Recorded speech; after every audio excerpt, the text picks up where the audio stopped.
Good evening बच्चों। Good evening sir. Good evening क्या sir. सारी जनता आ गई? कुछ लोग बाकी हैं अभी।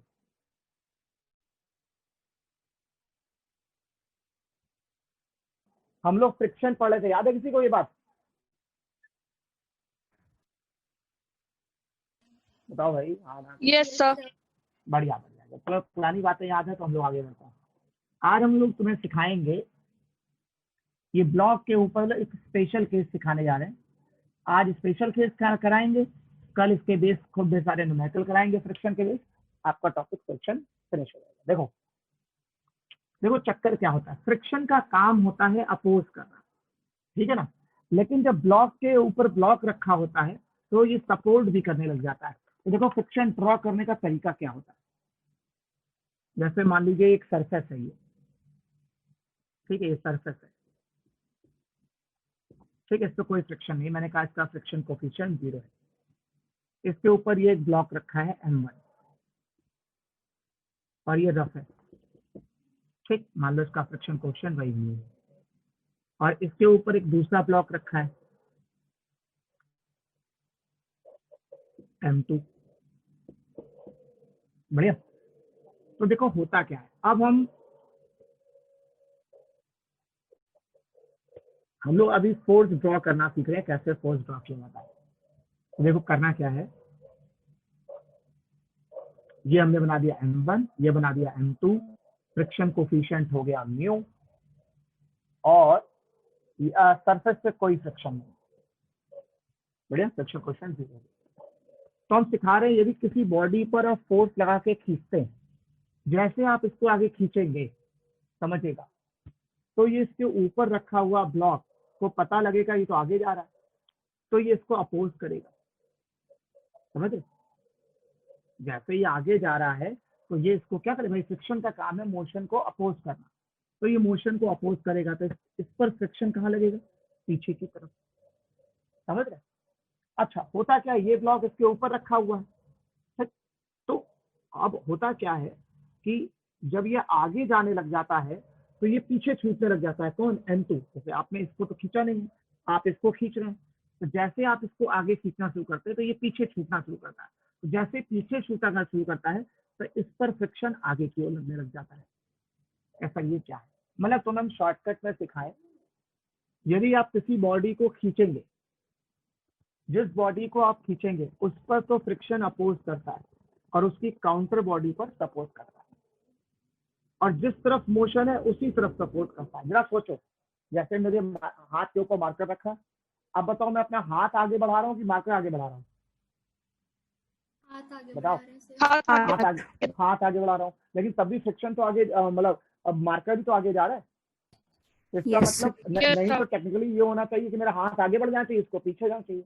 लेकिन होता क्या है, जब मैं अपना हाथ आगे बढ़ाता हूँ तो मैं तो केवल हाथ पे फोर्स लगा रहा हूँ, लेकिन इस मार्कर पे भी एक आगे की ओर फोर्स लगेगा, वो फ्रिक्शन फोर्स है जो इसको भी आगे ले जाता है।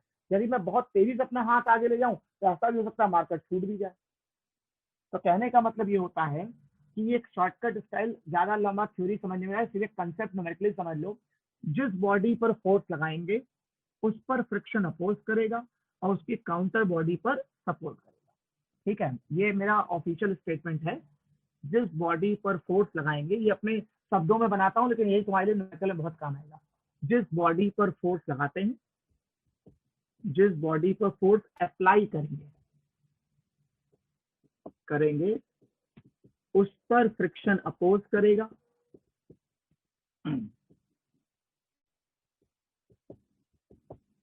और काउंटर बॉडी पर, उसके काउंटर में जो बॉडी होगी और अदर बॉडी उसके ऊपर काउंटर बॉडी पर सपोर्ट करेगा।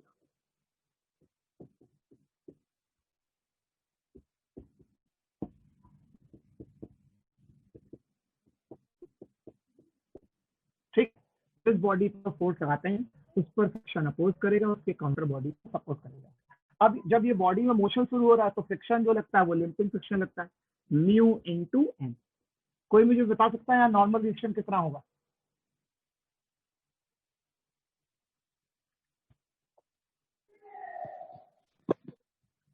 इन दोनों के बीच सर M1 + M2 जी।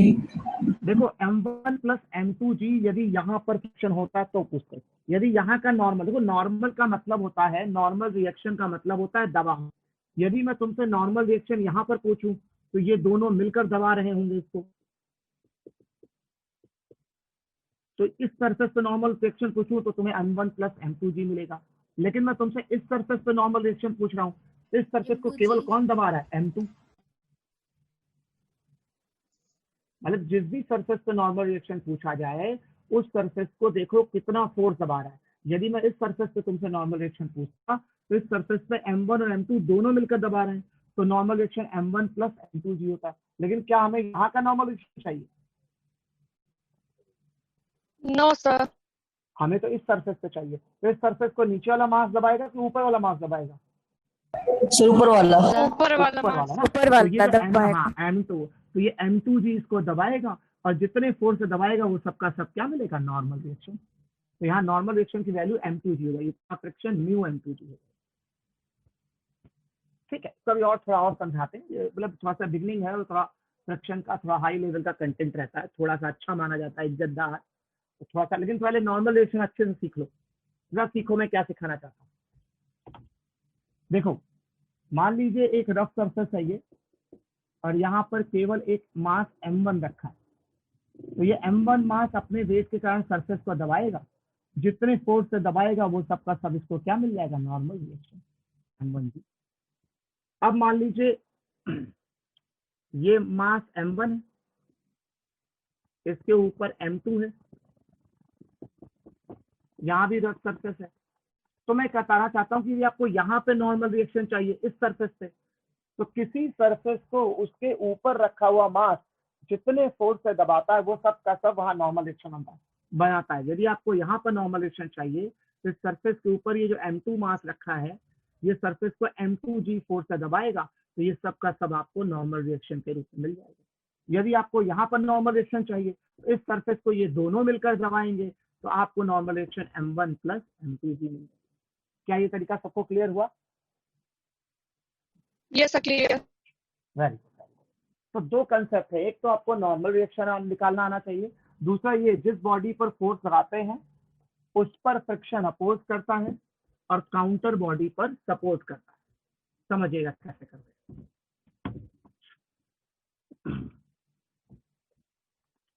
जैसे ये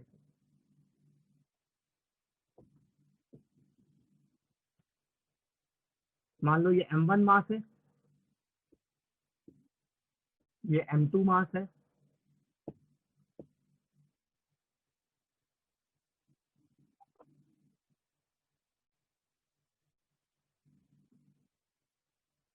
ठीक। अब मान लीजिए यहाँ पे रफ सरफेस है, फ्रिक्शन कोएफिशिएंट म्यू है। अब आप इस पे आगे की ओर फोर्स लगा रहे हैं, मैं आपको फोर्स ड्रॉ करना सिखा रहा हूँ, ठीक है। मैं ये कह रहा हूँ ये वाला सरफेस तो स्मूथ है, ग्राउंड सरफेस तो क्या है? स्मूथ है। तो जिस पर फोर्स लगाते हैं उस पर फ्रिक्शन अपोज करता है, सही है। जिस पर फोर्स लगाते हैं उस पर फ्रिक्शन क्या करता है? अपोज करता है, और उसकी काउंटर बॉडी पर क्या करता है? सपोर्ट।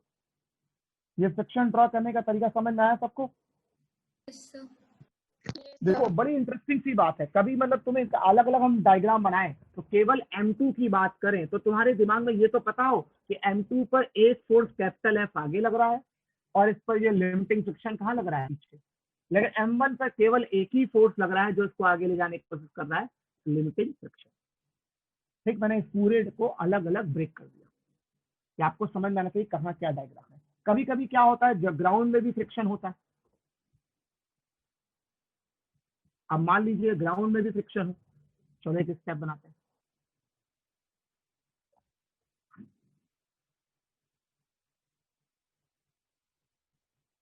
ये हो गया M2, ये हो गया M1, ये हो गया ग्राउंड। थोड़ा ऊपर से बना देता हूँ इससे डायग्राम आपको एरो समझ में आए कि अलग अलग कहाँ कैसे बनाए, और कोई बात नहीं। वैसे रखा ये इसी के ऊपर ही है। अब मान लीजिए ग्राउंड में भी फ्रिक्शन है, इसका फ्रिक्शन कोफिशिएंट μ1 है, यहाँ पर भी फ्रिक्शन है, इसका फ्रिक्शन कोफिशिएंट μ2 है, और आप फोर्स नीचे वाले पे लगा रहे हैं। अब हम आपको फ्रिक्शन ड्रॉ करना सिखाते हैं। देखो बच्चा क्या होता है, जैसे ही आप इस बॉडी को खिसकाएंगे, एक तो ये ग्राउंड के साथ खिसकेगा, इसके बीच फ्रिक्शन लगेगा, और ये इसके M2 के रिस्पेक्ट में भी खिसकेगा, तो इनके बीच भी फ्रिक्शन लगेगा। इनके बीच फ्रिक्शन कोफिशिएंट अलग है, तो यहाँ फ्रिक्शन कुछ और हो जाएगा। इनके बीच फ्रिक्शन कोफिशिएंट अलग है, तो यहाँ फ्रिक्शन कुछ और हो जाएगा। तो चलो पहले इसकी बात करते हैं। जैसे ही आप इसको खिसकाएंगे, तो जिस पर फोर्स लगाते हैं उस पर फ्रिक्शन क्या करता है, अपोज, F(S1). तो ये इस बॉडी पर तो फ्रिक्शन अपोज करेगा और ग्राउंड को सपोर्ट करेगा। धरती तो इसके कारण हिलने वाली नहीं, तो छोड़ दो, ना बनाओ तो भी कोई दिक्कत वाली बात। तो कुल मिला के जब आप इससे फोर्स लगाएंगे तो इस पर फ्रिक्शन अपोज करेगा, काउंटर बॉडी अर्थ में सपोज रहेगा, तो अर्थ नहीं हिलने वाला, भूल जाओ, हटाओ। ठीक, अब ऊपर आ जाओ। जब आप इसको फोर्स लगाएंगे तो ये इसके रिस्पेक्ट में स्लिप करेगा, तो इस पर फ्रिक्शन अपोज करेगा, F(S2). जिस बॉडी पर फोर्स लगाते हैं उस पर फ्रिक्शन अपोज करता है, काउंटर बॉडी पर सपोर्ट करेगा। कहां तक समझ में आया? देखो अच्छा, फिर से, जिस पर फोर्स लगाएंगे उस पर फ्रिक्शन अपोज करेगा, काउंटर बॉडी पर सपोर्ट करेगा। यार से हिलेगा नहीं, हटा दो, बनाई जाती है। ऊपर आ जाओ, इनके बीच भी फ्रिक्शन लगेगा। जिस पर फोर्स लगाएंगे उस पर फ्रिक्शन अपोज करेगा, उसके काउंटर बॉडी पर सपोर्ट करेगा। ठीक, चलो इस बात का नॉर्मल रिएक्शन बनाए, μn। अब बताओ यहाँ पर नॉर्मल रिएक्शन की वैल्यू क्या होगी, मुझे सब लोग? μmg m2g M2G है ना, क्योंकि यहाँ इस M2G। सरफेस पे केवल M2G तो सरफेस को दबाएगा, और इस सरफेस को जितने फोर्स से दबाया जाएगा वो सबका सब क्या मिलेगा, नॉर्मल रिएक्शन। यस तो सर। यहाँ पर फ्रिक्शन कोएफिशिएंट μ2 है, तो μ2 और नॉर्मल रिएक्शन M2G है, तो ये आपका F(S2) हो गया। ये वाला F(S2) हो गया, मतलब आपको F(S2) की वैल्यू मिल गई μ2 M2G। चलो F(S1) की वैल्यू बताओ। फ्रिक्शन कोएफिशिएंट μ1, नॉर्मल रिएक्शन बताओ। m1 plus m2g M1 plus M2G M1 plus M2। मतलब आप लोगों ने ब्लॉक के ऊपर ब्लॉक रखा हो तो फ्रिक्शन ड्रॉ करना, उसकी वैल्यू निकालना सीख लिया। चलो एक और कर बनाते हैं। अच्छा, जस्ट बिगिन टू मूव का मतलब होता है ऑल फोर्सेस बैलेंस, क्यों पता है ना? सर हाँ, बोलो सर। सर M1 पे मतलब F(S1) और F(S2) दोनों लग रहे हैं ना, दो फ्रिक्शन फोर्स M1 बॉडी पे। हाँ, इसलिए लग रहा था क्योंकि ग्राउंड में भी फ्रिक्शन था, ऊपर वाले सरफेस पे फ्रिक्शन था। इसके पहले के क्वेश्चन में हम लोग ग्राउंड पे फ्रिक्शन नहीं मानते थे, ये ऐसा क्वेश्चन था जिसमें हमने ग्राउंड में भी फ्रिक्शन माना था। ठीक है ना? सर फिर दोनों का सम लेना पड़ेगा ना? नहीं, ये इस बात पे डिपेंड करता है कि जब तुम मोशन की इक्वेशन बनाओगे, पहले तो हम फोर्स ही ड्रॉ करते हैं ना। अरे भाई, लॉज ऑफ मोशन में क्या करते हैं, पहले हम फोर्स ड्रॉ कर लेते हैं, तो जिस तरह Yes, sir. मोशन हो रहा है उस हिसाब से हम नेट फोर्स की इक्वेशन बनाते हैं, ओके सर। है ना? ये एक अभी हमें देखो, सबसे पहली चीज होती है लॉज ऑफ मोशन फ्रिक्शन में, पहले मतलब कि आप डायग्राम सही से ड्रॉ करना सीख जाएं और फोर्स सही से ड्रॉ कर लें। जब फोर्स सही से ड्रॉ होता है तो फिर उसके आगे जब जैसा क्वेश्चन होगा उस हिसाब से वर्किंग करेंगे। अभी तो सिर्फ हमें ये सीखना है कि जिस बॉडी पर फोर्स लगाते हैं उस पर फ्रिक्शन अपोज करेगा, काउंटर बॉडी पर सपोज करेगा। ये मतलब मैंने सिंपल, किताब में स्ट्रेट ऐसा नहीं दिया, लेकिन ये मैंने सिंपल भाषा में तुम लोग लिए बनाया है, और जो हर तरह क्वेश्चन फिट बैठता है। दूसरा, normal reaction friction coefficient mu, friction force mu into N होता है, और नॉर्मल रिएक्शन का मतलब सरफेस के ऊपर जितना लोड है वो सब का सब नॉर्मल रिएक्शन के काम में आएगा। अब मान लो ऊपर वाले मास, किसी भी सरफेस पर नॉर्मल रिएक्शन निकालना है तो उसके नीचे का मास मत देखो, उसके ऊपर कितना मास लगा है वो सब का सब आपको नॉर्मल रिएक्शन बनाएगा। जैसे चलो एक और बनाते हैं तो थोड़ा और क्लियर होगा। सर हाँ बोलो बच्चा। सर जो पिछला डायग्राम बनाया था इसके जस्ट पहले, उसमें F(S1) की वैल्यू क्या थी? हमको क्या पता, देखो F(S1) की वैल्यू से मतलब नहीं है बेटा, फिजिक्स तो कुछ भी हो सकता है ना। Fs होता है μn, ठीक है, बात F(S1) की वैल्यू से मतलब नहीं है। फ्रिक्शन कोफिशिएंट का फॉर्मूला म्यू इनटू एन होता है। म्यू होता है फ्रिक्शन कोफिशिएंट, एन होता है नॉर्मल रिएक्शन, और नॉर्मल रिएक्शन क्या है, जो सरफेस तुम देख रही हो उसके ऊपर जितना भी वेट लगा है वो सारा का सारा नॉर्मल रिएक्शन में रख देना, और उस डायग्राम के हिसाब से तुम देख लेना। ठीक है ना? Okay sir, yes sir. और फिर अभी खत्म कहाँ हुआ, अभी तो शुरू है ना। अभी इतनी बार नॉर्मल रिएक्शन निकालना पड़ेगा कि एकदम कुछ भी समझ नहीं आएगा, तुम चिंता मत करो, मतलब क्लियर हो जाएगा। देखो, हम तुमको कंसेप्ट सिखाने में तो ज्यादा टाइम दे रहे हैं। देखो, तुम्हें बात समझ में आ जाएगी हाँ आखिर होता क्या इसके अंदर। चलो देखो, मान लो दो ब्लॉक्स हैं, ये मास है m1, ये मास है m2। अब यहाँ पे रफ सरफेस है, फ्रिक्शन कोफिशिएंट u1 है, यहाँ पर रफ सरफेस है, फ्रिक्शन कोफिशिएंट u2, और अब आप इस पे फोर्स लगा रहे हैं, ठीक है। अब आप इस पे फोर्स लगा रहे हैं F, ठीक है, इस पर फोर्स लगा रहे हैं F।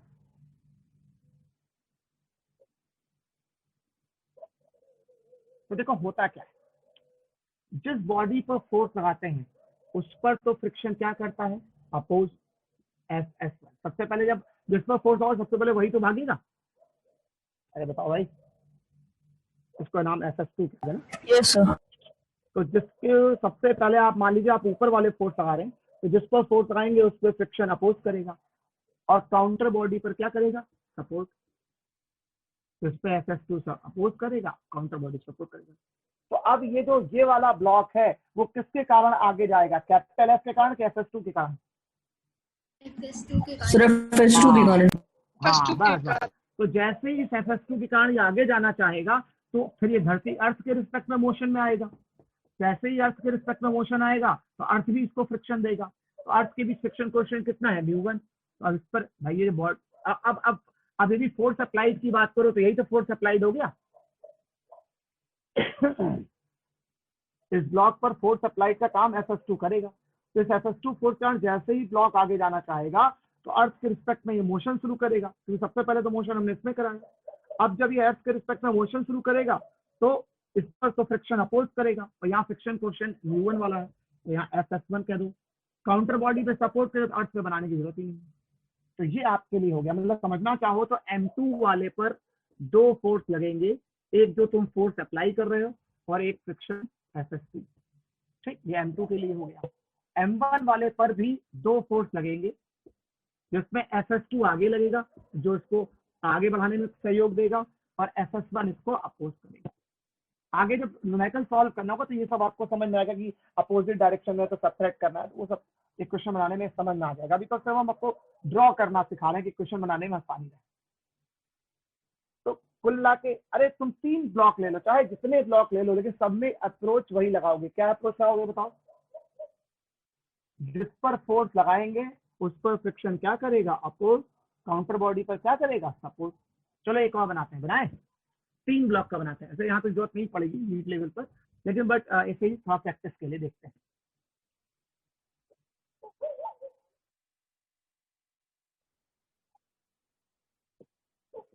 m1 m2 और मान लो m3।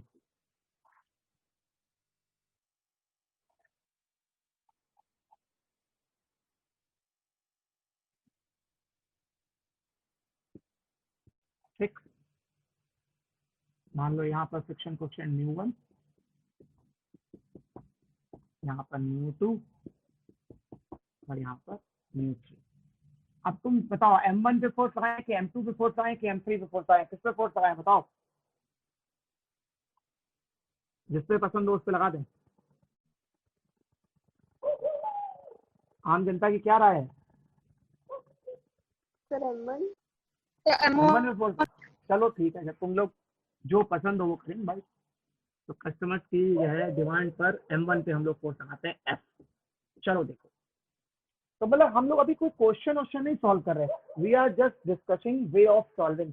हम लोग सॉल्व करने का तरीका सीख रहे हैं, समझ रहे हो बात को? हम लोग कोई क्वेश्चन नहीं सॉल्व कर रहे हैं, हम लोग सॉल्व करने का तरीका सीख रहे हैं कि आखिर कोई भी इस तरह के सवाल होते होंगे, फोर्स लगाया जाता होगा तो उसमें फोर्स से एरो कैसे बनाए जाते हैं। तो भैया यदि तुम m1 पे फोर्स लगा रहे हो तो जिस पर फोर्स लगाओगे उस पर तो फ्रिक्शन क्या करेगा, अपोज। कंफर्म? सबसे पहले मोशन तो यही शुरू करेगा, सबसे पहले मोशन कौन शुरू करेगा, m1। उसके पहले तो उन सबके बारे में सोचेंगे होती नहीं है, सबसे पहले तो उसको खिसकाओ। तो जैसे ही तुम m1 पे फोर्स लगाओगे तो m1 पे फ्रिक्शन लगेगा और उसकी काउंटर बॉडी m2 पर सपोर्ट करेगा। तो जिस पर फोर्स आएंगे उस पर फ्रिक्शन अपोज करेगा, उसकी काउंटर बॉडी पर सपोर्ट करेगा। तो सबसे पहले m1 खिसकना चाहेगा, m1 के खिसकने के कारण जो फ्रिक्शन डेवलप होगा वो m2 को खिसकाना चाहेगा। अब जब m2 खिसकना चाहेगा तो इनके इनके बीच भी फ्रिक्शन है ना। तो अब ये इसके लिए M2 पर अप्लाइड फोर्स का काम करेगा। तो M2 को आगे खिसकाने की जिम्मेदारी किसकी हुई बताओ? FS1 की। सर FS1 की। FS1 है ना। अब जब FS1 इसको आगे खिसकाना चाहेगा तो इन दोनों के बीच भी फ्रिक्शन है, तो इस पर फिर फ्रिक्शन अपोज करेगा। मान लो इसका नाम FS2 कह देते हैं। तो इस FS2 इसको अपोज करेगा और काउंटर बॉडी को FS2 क्या करेगा? सपोज। ठीक है ना। FS2 अब इसको सपोज कर लगेगा कि चलो भैया हम तुमको देख रहे हैं। तो सबसे पहले ये खिसकेगा, इसके खिसकने के कारण जो फ्रिक्शन डेवलप होगा वो इसको खिसकाने की कोशिश करेगा। जब ये खिसकेगा तो इनके इनके बीच जो फ्रिक्शन है वो फिर इसको खिसकाने की कोशिश करेगा। यही तो बात, और इसको अपोज करने की कोशिश करेगा। सही है ना? अरे बताओ भाई, अभी खत्म नहीं हुआ है ना, अभी तो एक और चीज है। अब FS2 जब इसको आगे खिसकाने की कोशिश करेगा तो इन दोनों के बीच फ्रिक्शन लगेगा, FS3 पीछे लग जाएगा। अर्थ पे लगानी होती है, अर्थ तो खिसकने वाली नहीं, इतनी छोटी मोटी बात है। तो ये FS1 हो गया, FS2 हो गया, FS3 हो गया। क्या सबके लिए अलग अलग फ्रिक्शन की वैल्यू डिस्कस कर सकते हैं? फ्रिक्शन की वैल्यू निकाल सकते हैं? बताओ भैया, इनके इनके बीच फ्रिक्शन कोएफिशिएंट कितना है? μ1। तो इसका नॉर्म फ्रिक्शन वैल्यू क्या होगी बताओ मुझे FS1 की? μm1g। μ1 m1g। Yes, very good. क्योंकि म्यू इंटू एन होता है फ्रिक्शन जो है, limiting friction mu into N होता है, लेकिन एन का मतलब होता है सरफेस के ऊपर रखा हुआ वेट। इस सरफेस के ऊपर केवल m1 रखा है तो μ1 m1। चलो इस FS2 की वैल्यू बताओ मुझे। μ2 m1 plus m2g। तो m1 plus m2g। μ1 m1 plus. Very good. ये FS2 की वैल्यू। FS3 जो हो जाएगा तुम्हारा डायरेक्ट, हम भी और सीख गए, हमें भी आ गया m1 3 m1 plus m2 plus m3। ठीक है। ये बहुत डरावनी और बहुत टिपिकल चीजें थी, लेकिन हम लोगों ने एक अपनी जनरल अप्रोच डेवलप कर ली है कि जिस पर फोर्स लगाएंगे उस पर फ्रिक्शन अपोज करेगा, काउंटर बॉडी पे सपोर्ट करेगा। फिर जो खिसकने लगेगा फिर अदर दो बॉडी के सरफेस के भी जो फ्रिक्शन है, एक जो मेन बॉडी पर फ्रिक्शन अपोज करेगा, काउंटर बॉडी पे सपोर्ट करेगा। इस तरह से हम कहीं पर भी फोर्स का एरो बना के इसका बना सकते हैं। इसको और खींचने की जरूरत नहीं। अब हम सवालों पर आते हैं कि इसके सवाल कैसे लगते हैं, कैसे सवाल एग्जाम में आते हैं। चलो एक सवाल तुम्हें कर दिखाते हैं।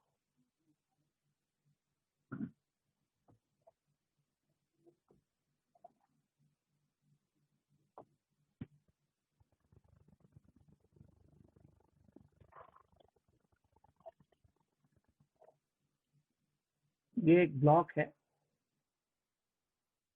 जिसका मास है m1 और ये रफ सरफेस पे रखा है जिसका फ्रिक्शन कोएफिशिएंट μ1 है। यहाँ से एक वायर जा रहा है, और अच्छा बना देते हैं m1। एक पुली है, यहाँ से एक वायर जा रहा है।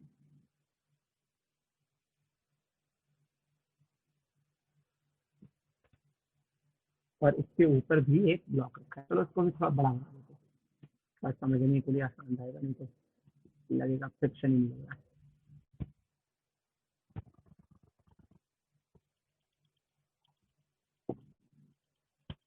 एक तो बोर्ड टेढ़ा है ना, नहीं तो बहुत अच्छा बन जाता। तो मार्कर भी खराब है, नहीं तो डायग्राम तो बहुत अच्छा बनाता हूँ। लोग मानते नहीं इस बात को। m1 and m2। यहाँ फ्रिक्शन कोएफिशिएंट μ1 है, यहाँ फ्रिक्शन कोएफिशिएंट μ2 है। अच्छी बात है।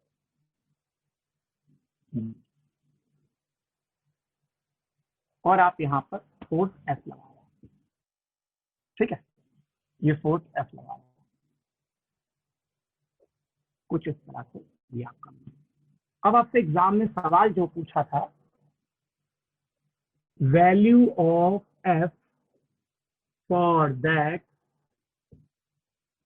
Block just begin to move.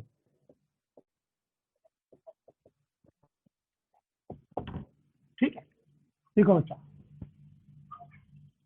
क्या है सवाल, सिखाते हैं। ये है m1, ये है m2, है ना। ये फोर्स आपने अपनी तरफ से F अप्लाई किया है और आपको इसी F की वैल्यू निकालनी है for that it just begin to move. मतलब बस तुरंत शुरू हो जाए। तो पहले तो वही देखे भैया कौन कौन से फोर्सेस लग रहे हैं। अच्छा एक बात बताओ, जब तुम इसको F4 से खींचोगे सबसे पहले तो तार में टेंशन डेवलप होगी, होगी कि नहीं होगी? बताओ बच्चा, बोलो बच्चों। जैसे इसको खींचना शुरू करोगे तार में टेंशन डेवलप होगी कि नहीं होगी? यस होगी। Yes sir. ठीक, एक तो तार में टेंशन डेवलप होगी। दूसरा, आज जो तुम लोगों ने सीखा उसका उपयोग करो। देखिए मान लो यहाँ मैं F2 फ्रिक्शन मान लेते हैं, ठीक, वही लिमिटिंग फ्रिक्शन लगेगा, मोशन शुरू हो जाता है, जस्ट बिगिन टू मूव वाली बात है। तो जिस पर फोर्स लगाएंगे उस पर फ्रिक्शन क्या करेगा बताओ?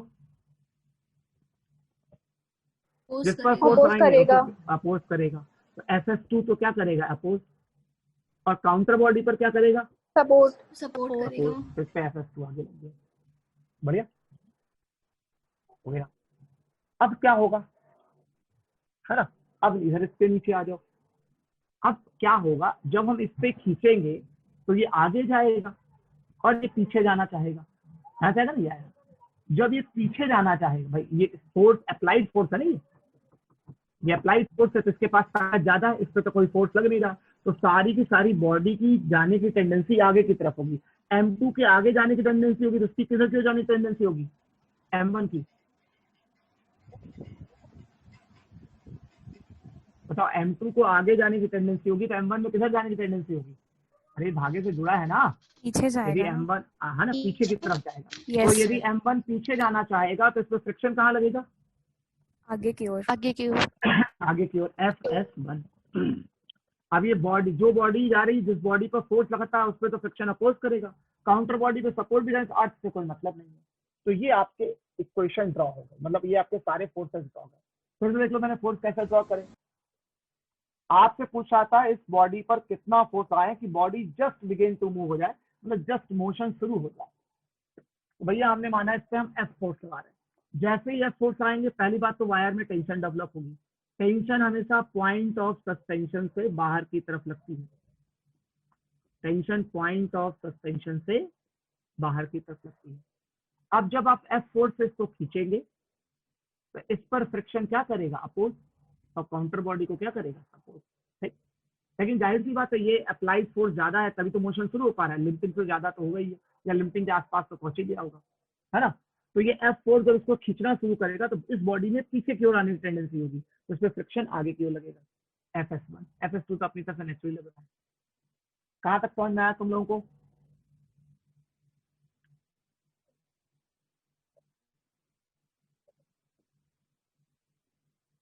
थोड़ा बहुत भेजे में आया?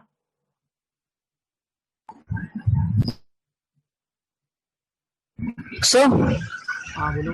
सो जब हम लोग पहले M2 वाली बॉडी में फोर्स लगा रहे थे तो पीछे की तरफ FS1 लग रहा था, इस समय पुली लगा इसलिए आगे की तरफ लग रहा है ना? M2 वाले पर फोर्स लगाने पर FS1 आगे लगता था। ये सर जो दूसरा फोर्स जो नीचे वाली बॉडी पे लग रहा था, जो ग्राउंड की वजह से था फ्रिक्शन, वो पहले पीछे। हाँ, तो वही बात है ना कि एग्जैक्टली इसमें डोमिनेटिंग ये नहीं है।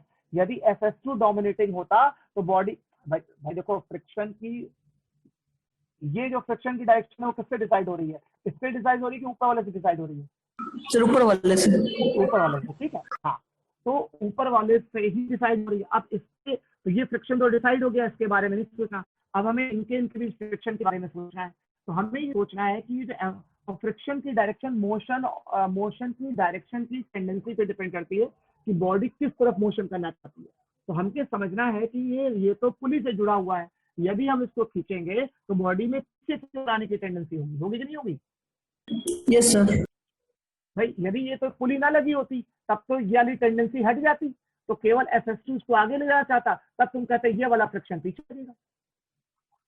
Yes sir. भाई फ्रिक्शन तो मोशन की टेंडेंसी को अपोज करता है ना। यदि ये तार ना लगा होता तो केवल एक फोर्स लगता, कौन बताओ? यदि ये तार ना लगा तो इस पे केवल एक फोर्स लग रहा होता, कौन सा फोर्स लग रहा होता बताओ? Sir FS2। और जब ये FS2 को आगे खिसकाना चाहता तो फ्रिक्शन ये FS1 वाला किधर लगता? पीछे लगता। पीछे लगता। लेकिन अभी क्या है, ये FS2 तो लग गया, लेकिन फिर भी जो है आप जो इस ब्लॉक को आगे खींचेंगे तो इस तार के सहारे ये वाला ब्लॉक बताओ आगे जाना चाहेगा पीछे जाना चाहेगा? सर पीछे जाएगा। हाँ, तो जब पीछे जाने की टेंडेंसी होगी तो ब्लॉक और सरफेस की जो फ्रिक्शन कहाँ लगना चाहिए? आगे लगेगा। है ना, ये है खेल बेटा। अच्छा, जस्ट बिगिन टू मूव जब लिखा है तो ऑल फोर्सेस बैलेंस, तो M2 के लिए क्वेश्चन बनाओ फॉर M2। तो M2 पे कौन कौन से फोर्स लग रहे हैं, कैपिटल F आगे, और पीछे कौन कौन लग रहा है, P प्लस FS2। सही है, बताओ बच्चा। अरे हर मास की क्वेश्चन अलग Yes, अलग sir. बनाते हैं ना, तो यदि हम M2 की क्वेश्चन देखें तो कैपिटल F आगे लगेगा और T और FS2 पीछे लगेगा। अच्छा, M1 के लिए क्वेश्चन बना सकता है कोई, बताओ जरा M1 के लिए क्वेश्चन क्या बनेगा, बताओ। इस M1 पे एक फोर्स लग रहा है T बराबर कितना, Sir, FS1 plus FS2. हाँ T बराबर FS1 प्लस FS2। सब कुछ हम ही से पूछ पूछ के कर रहे हैं, कहने को पढ़ाने आए हैं। तो T बराबर FS1, मतलब भाई किसी भी एक मास की क्वेश्चन बनाते हैं तो केवल उस मास से जो रिलेटेड फोर्स लेते हैं। तो यदि हम M2 की क्वेश्चन बनाए तो M2 पे एक फोर्स F आगे लग रहा है और T और FS2 पीछे लग रहा है। तो F बराबर T प्लस FS2। सर बराबर क्यों लिख रहे हैं, तो जस्ट बिगिन टू मूव का मतलब ही होता है ऑल फोर्सेस बैलेंस, हल्का सा भी ज्यादा होगा तो मोशन एक्सीलरेटेड हो जाएगा। F बराबर T प्लस FS2। अच्छा, इधर क्या होगा, FS1 प्लस FS2 बराबर स्मॉल t। सब सही हो गया। अच्छा, हमें तो ये F निकालना है, तो T को रिप्लेस कर सकते हैं। अरे भाई हमें F ही तो निकालना है, तो T को रिप्लेस Yes, कर sir. दें। तो यहाँ पर हमारे पास स्टेप बनेगी F बराबर T प्लस FS2 था। बच्चों देखो, हमारे पास F बराबर T प्लस FS2 था और T की वैल्यू हमारे पास है FS1 प्लस FS2। तो T की जगह हम FS1 प्लस FS2 लिख देंगे। तो यहाँ से फोर्स की वैल्यू आ जाएगी FS1 प्लस 2FS2। बताओ बच्चा। Yes, sir. अब जरा आते हैं बात पर, FS1 और FS2 की वैल्यू तो रखनी पड़ेगी। चलो जरा मुझे FS2 की वैल्यू बताओ।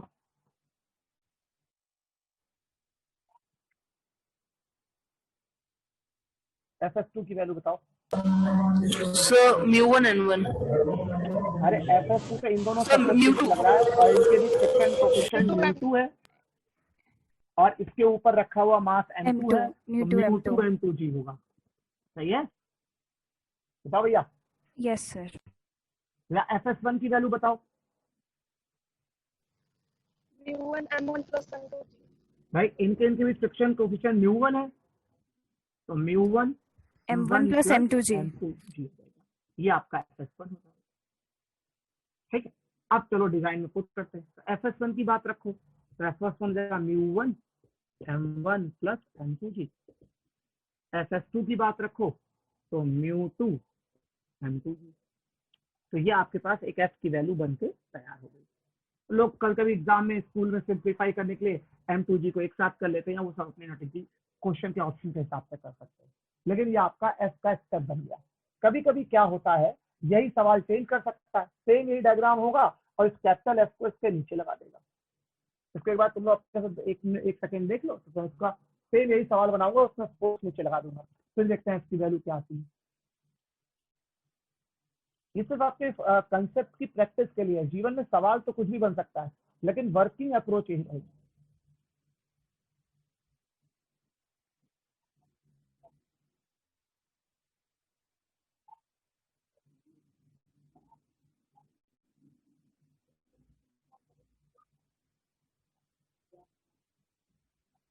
चलो देखते हैं, सेम यही सवाल बदल देते हैं और इसमें हम इस बार नीचे फोर्स आएंगे, तब देखते हैं क्या होगा।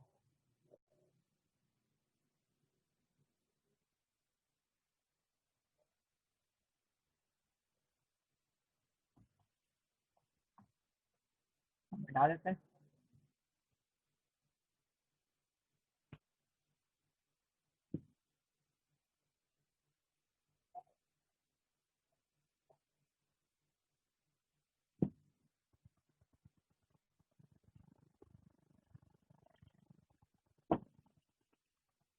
देखिए, अब हम लोग क्या करने जा रहे हैं, ये हो गया M2,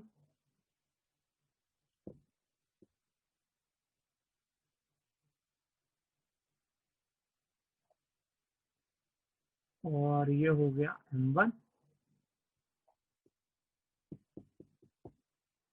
और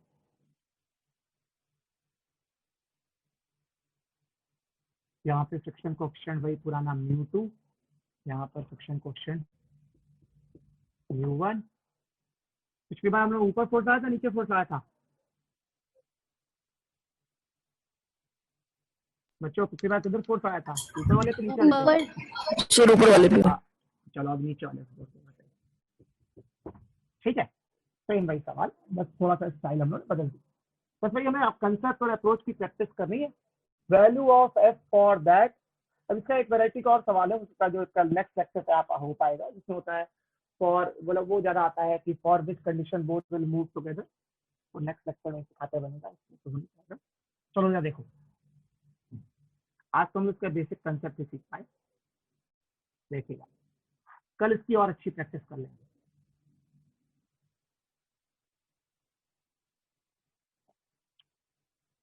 तो भैया इनके भी सेक्शन, अब देखो, अब आप इस पर फोर्स लगाएं। सबसे पहले जैसे इसको खींचना शुरू करेंगे, वायर में टेंशन लगेगी P और ये वायर में टेंशन लगेगी P। ठीक है, बात खत्म। अब देखो, जैसे ही आप इसको खींचना शुरू करेंगे, सबसे पहले तो अर्थ अपोज करेगी। बताओ बच्चा, नहीं? Yes sir. जैसे ही आपको खींचना शुरू करेंगे तो इसको अर्थ अपोज करेगी FS1, और अर्थ के ऊपर बनाने देते हैं। एक तो इस बॉडी FS1 लगेगा। जैसे ही आप इसको खींचना शुरू करेंगे, इनके भी सेक्शन इसको अपोज ही करेगा, FS2 भी अपोज करेगा। करेगा?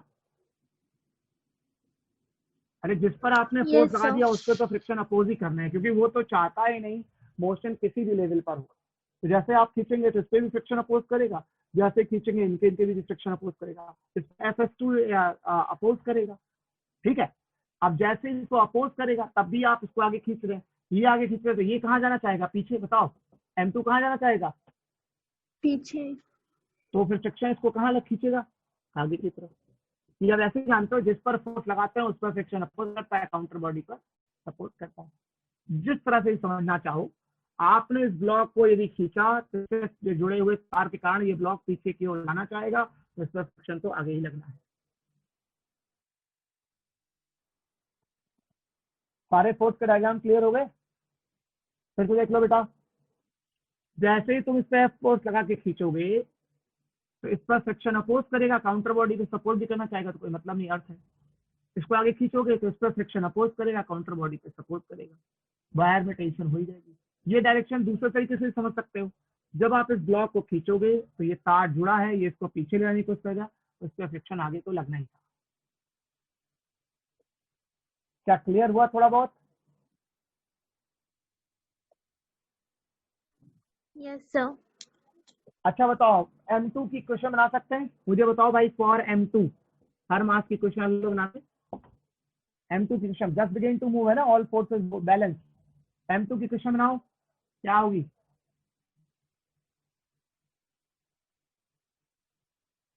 M2 पे केवल दो फोर्स पकड़े हैं, कौन कौन से बताओ मुझे? सर टेंशन और FS2।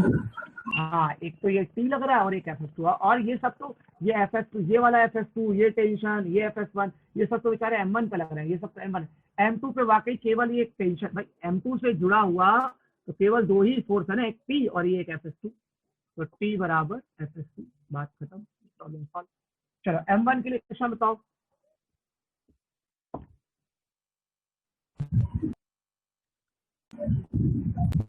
कैपिटल F बराबर कितना? All forces plus FS2 plus FS1। हाँ, T plus FS1 plus FS2 है ना। और T की वैल्यू आपके पास है ही, T की वैल्यू कितनी है? FS2 है। T की वैल्यू कितनी है? FS2, तो आप यहाँ T की वैल्यू FS2 रख सकते हैं। FS2 plus FS1 plus FS2 हो जाएगा, तो ये हो जाएगा FS1 प्लस 2 FS2। इसकी वैल्यू पुट करके आप स्टेप बना लेंगे, बन जाएगा। Yes. Very good, very good. चलो एक चीज, जब आप डिस्कस कर रहे हैं तो अब उसके ऊपर एक सवाल करा देते, कल तो नेक्स्ट सवालों की प्रैक्टिस में और अच्छे सवाल करा देंगे। देखो ये तो वायर आयर लगे थे तो ज्यादा सोचना पड़ जाता है।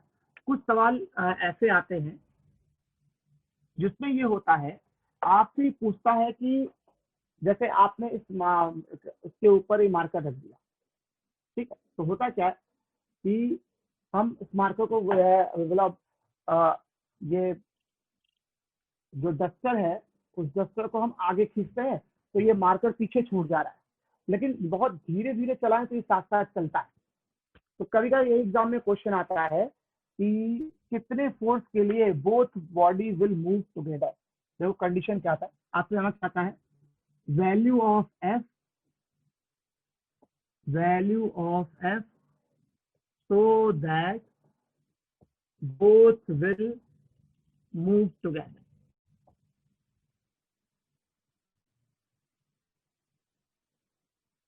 अच्छा, मतलब ये जानना चाहता है किस फोर्स के लिए दोनों साथ साथ चलेंगे। मतलब ऐसा समझो, मान लो ये स्मूथ सरफेस है, यहाँ पर फ्रिक्शन नहीं है, यहाँ पर एक ब्लॉक है M1, यहाँ पर फ्रिक्शन है म्यू, और इस पे एक ब्लॉक है M2।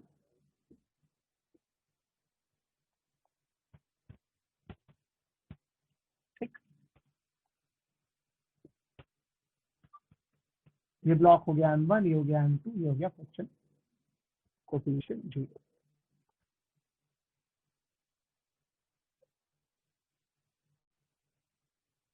ठीक, ये मास M1, ये M2 और ये फ्रिक्शन कोएफिशिएंट 0। अब आप क्या चाहते हैं, देखो चक्कर क्या, क्वेश्चन ये है कि हम इस पर फोर्स लगा रहे हैं। हम फोर्स किस पे लगा रहे हैं, M1 पे लगा रहे हैं कि M2 पे लगा रहे हैं? M1 पे फोर्स लगा रहे हैं। यदि हम M1 पे फोर्स लगा रहे हैं तो इस पर तो फ्रिक्शन अपोज करेगा और काउंटर बॉडी पर सपोर्ट करेगा। अब ये कह रहा है कि इस कितना फोर्स लगाएं कि ये दोनों के दोनों साथ साथ चले। समझ रहे? एक्चुअली क्या होता है आप समझिए, आप यहाँ फोर्स लगा रहे हैं तो आपके तो फोर्स लगाने की कोई लिमिट नहीं है। आप 10 न्यूटन भी लगा सकते हो, 20 न्यूटन लगा सकते हो, ट्रक से खींच सकते हो, हवाई जहाज से इसको खींच सकते हो। तो जब आप इसको खींचते हो तो इस पर तो फ्रिक्शन अपोज करता है, ये आगे भागना चाहता है, और इसको फ्रिक्शन सपोर्ट करता है, ये इसको आगे ले जाने की कोशिश करता है कि भाई तुम भी साथ साथ चलो। बताओ M2 को आगे ले जाने की जिम्मेदारी किसकी है?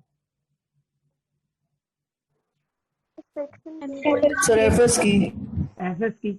तो और लिमिटिंग फ्रिक्शन अपने मन का तो है नहीं, उसकी एक लिमिट है। यहाँ पर लिमिटिंग फ्रिक्शन कितना होगा ये बताओ मुझे फटाफट। Mu M2G।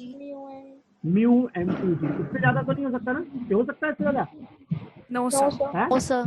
बस हम तुम्हें यही सिखाना चाहते हैं कि जब तुम फोर्स लगाना भी तो वेरिएबल फोर्स है। तुम 10 न्यूटन, 20 न्यूटन, 100 न्यूटन, 1000 न्यूटन कितना भी लगाओ, तुम 5000 न्यूटन लगाओ, तुम 5000 न्यूटन लगाओ तो ये तो इसको तो तुम 5000 न्यूटन से भी आगे ले जा सकते हो, लेकिन ये कितने से जाएगा? M2 mu M2G। इससे ज्यादा फोर्स क्या कभी इस पे लग सकता है? No sir.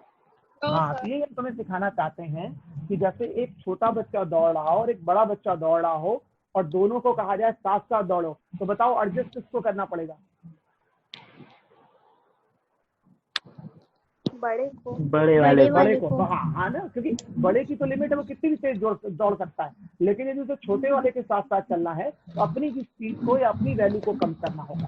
तो बस सारा खेल इसी बात का है। अब आपको चाहिए value of S so that both will move together. तो मूव टुगेदर के लिए दोनों का एक्सेलरेशन सेम होना चाहिए। मूव टुगेदर के लिए दोनों का एक्सेलरेशन सेम होना चाहिए।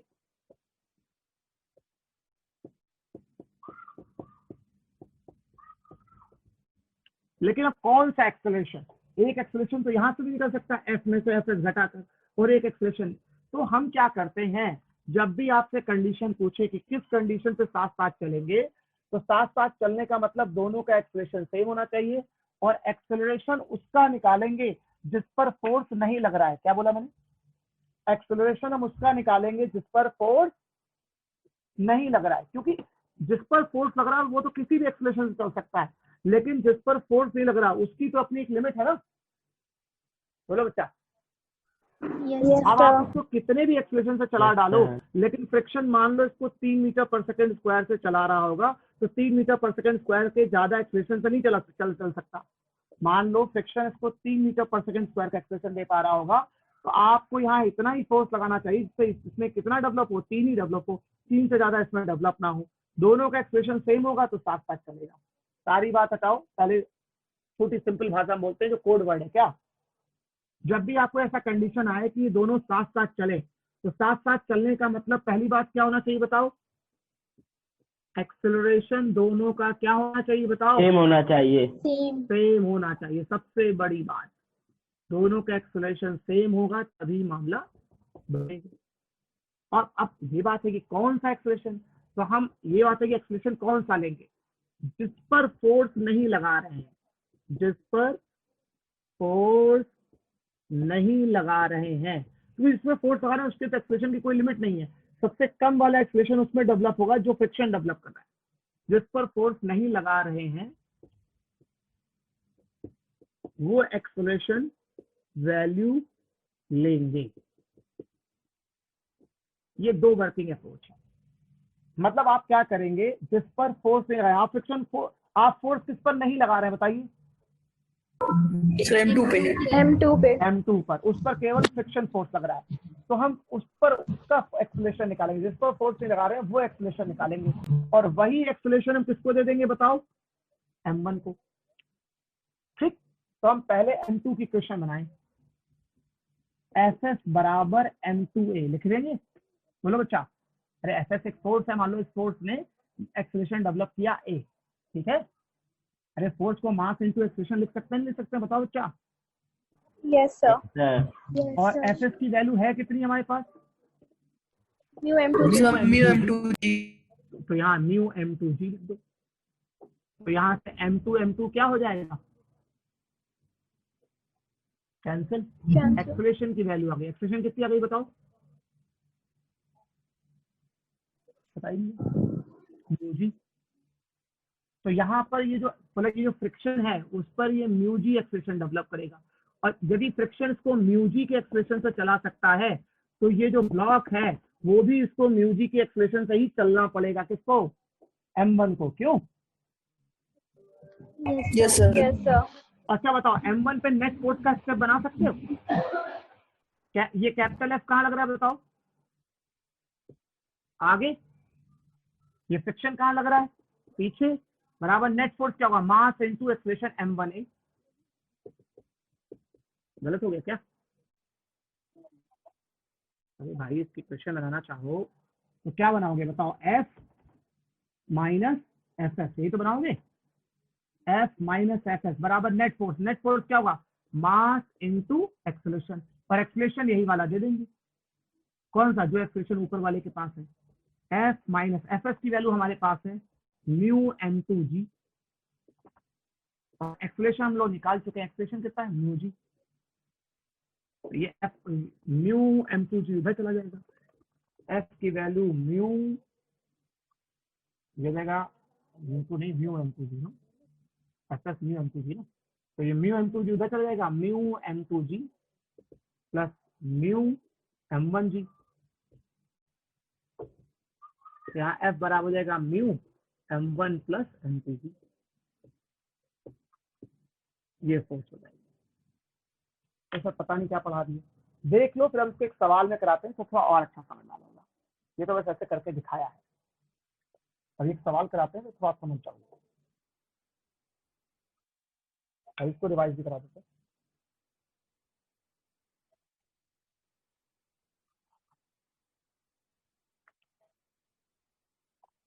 कल इससे रिलेटेड और सवाल कराएंगे ना, तो और तुम्हें क्लियर हो जाएगा। चलो दिखाते हैं, इसको न्यूमेरिकल में बनाते हैं, तो तुम्हारी बुद्धि में थोड़ा खिसकेगा। जैसे म्यू म्यू म्यू करते करते तुम लोग है मानसिक डिस्टर्ब हो जा रहे। अच्छा, स्कूल वाले तुम लोग कितने घंटे पढ़ा रहे हैं ऑनलाइन बच्चों? आवाज नहीं आ रही है? आपको नहीं हो रही?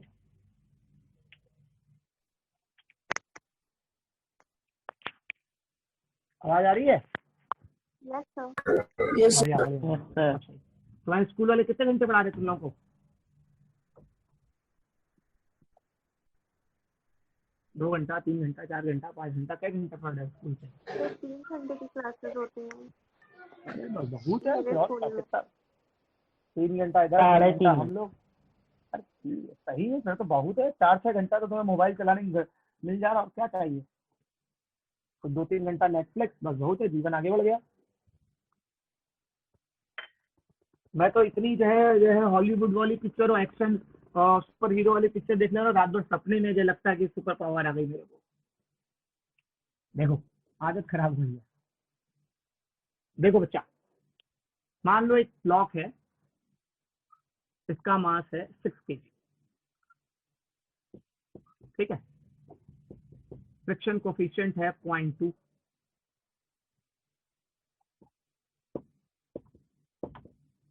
इसके ऊपर एक मास है 4 kg, है ना, और आप इस पे फोर्स लगा रहे हैं F, ठीक है। ये अब मैंने न्यूमेरिकल बना दिया कि 6 kg का ब्लॉक है, 4 kg का ब्लॉक है, फ्रिक्शन 0.2 है, ये स्मूथ है। कल जब न्यूमेरिकल कराएंगे तो यहाँ फ्रिक्शन दे देंगे और अच्छा बना देंगे, आज बस एक इंट्रोडक्टरी है। और फिर वही कंडीशन आपसे जानना चाहता है, value of F so that both will move together। Move together शब्द का मतलब क्या है बताओ? कहीं भी लिखा होगा दोनों एक साथ चले, इसका मतलब क्या है मैथमेटिक्स के हिसाब से? So acceleration of both same. चलो सॉल्व करने के पहले हम वो फोर्स ड्रॉ करना सीखे। आज हमने फोर्स ड्रॉ, यदि हम इसको फोर्स आगे खिसकाएंगे तो इस पर फ्रिक्शन अपोज करेगा, इस पर फ्रिक्शन सपोर्ट करेगा, ठीक है, बढ़िया। जिस पर फोर्स लगाएंगे उस पर फ्रिक्शन अपोज करेगा, काउंटर बॉडी पर सपोर्ट करेगा। ये तो पढ़ा है आज। यदि किसी बॉडी पर फोर्स लगाएंगे तो जिस पर फोर्स लगाएंगे उस पर फ्रिक्शन अपोज करेगा, ये काउंटर बॉडी को सपोर्ट करेगा। अब यदि बोथ विल मूव टुगेदर तो इसका एक्सप्रेशन भी ए होना चाहिए, इसका एक्सप्रेशन भी ए होना चाहिए, सही है? बताओ बच्चा। Yes sir. अब हम लोग क्या करते हैं, हम लोग एक्सप्रेशन वहां से निकालते हैं जिस पर फोर्स नहीं लगाया जा रहा है। याद है, यही तो पढ़ाया था। हम एक्सप्रेशन वहां से निकालते हैं जिस पर फोर्स नहीं लगाया जा रहा है, फिर उस एक्सप्रेशन को ले जाकर दूसरे वाले की इक्वेशन में पुट कर देते हैं। तो दोनों का एक्सप्रेशन कॉमन कंडीशन के लिए फोर्स एफ चेक कर लेते हैं। यही तो पढ़ाया था उन्होंने। तो फिलहाल अभी निकालें जिस पर फोर्स नहीं लगा रहे हैं उस पर कितना एक्सप्रेशन। इसको आगे बढ़ाने की जिम्मेदारी एफ एस की है। एफ एस बराबर एम ए लगाएंगे। एफ एस क्या इसका फ्रिक्शन बता सकते हो कितना होगा? बताओ। म्यू, म्यू कितना? 0.2, एम कितना? 4, जी का मतलब 10। किसी को याद है? यही तरीका होगा, बता ही नहीं रहे। Yes sir. भाई म्यू एम जी, एम का मतलब 4 ही तो होगा। तो कुल मिला के एफ एस बराबर 8 न्यूटन आ गया। Yes sir. तो यहाँ एफ एस हो गया 8 न्यूटन। इस बॉडी का मास है 4, एक्सेलरेशन हमने निकाल लिया कितना? 2, और यहाँ पर एक्सेलरेशन 2 आ गया। और यही एक्सेलरेशन ले जाके इसको दे देंगे। भाई इस पर जो धीरे धीरे चल सकता है, ये 2 से ज्यादा एक्सेलरेशन नहीं चल सकता, तो इसको भी 2 के आसपास रहना पड़ेगा। यदि आपने इतना बड़ा फोर्स लगा लिया, बताओ इसमें कितना एक्सेलरेशन डेवलप हो रहा है? 2। यदि आपने यहाँ मान लो ट्रेन या हवाई जहाज से खींच दिया और इसका एक्सेलरेशन 2 से ज्यादा हो गया, तो ये आगे निकल जाएगा, ये पीछे रह जाएगा, क्योंकि इसको तो 2 से ज्यादा एक्सेलरेशन मिल नहीं सकता। क्या सही कह रहा हूँ? Yes sir. अच्छा चलो, तो हमने यही सिखाया कि जिस पर फोर्स नहीं लगा रहे हैं तो पहले देखते हैं कि फ्रिक्शन उसे किस एक्सेलरेशन से ले जा रहा है। मैंने बोला जिस पर फोर्स नहीं लगा रहे हैं उसे फ्रिक्शन किस एक्सेलरेशन से ले जा रहा है। तो ये फ्रिक्शन को किस एक्सेलरेशन? फ्रिक्शन बराबर एम ए लगा दिया। फ्रिक्शन की वैल्यू निकाल ली म्यू एम जी से। एम की वैल्यू 4, जी की वैल्यू 10, म्यू की वैल्यू 0.2, तो 8 न्यूटन आ गया। एम ए के बराबर रख दिया तो यही एक ही फोर्स लग रहा है। एम की वैल्यू 4 ले ली तो 2 का एक्सेलरेशन, ये एक्सेलरेशन इसको दे दें। अब हम इसकी इक्वेशन आए, इसमें कैपिटल एफ आगे लग रहा है, एफ एस कहाँ लग रहा है? पीछे लग रहा है, बराबर एम ए। एम का मतलब कितना? 6 × सही है ना? बताओ बच्चा। अब हम सेकंड वाले ब्लॉक की इक्वेशन बनाए तो कैपिटल, देखो लॉज ऑफ मोशन का भी उपयोग हो जा रहा है। एफ माइनस एफ एस बराबर एम ए। एम ए मतलब 6 है। अच्छा, एफ एस की वैल्यू वही पुरानी वाली जो निकाल चुका है। एफ एस कितना? 8 न्यूटन।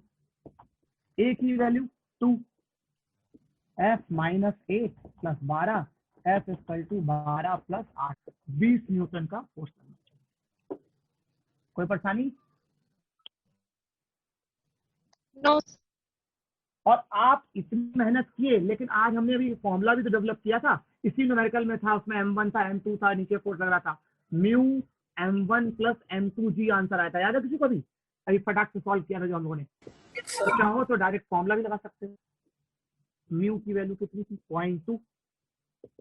M1 प्लस M2 कर लो, 6 प्लस 4 10, G की जगह 10, ये आपका 20 न्यूटन यहाँ से भी आ जाएगा। ये शॉर्टकट हो गया, अभी डेराइव किया था हम लोगों ने।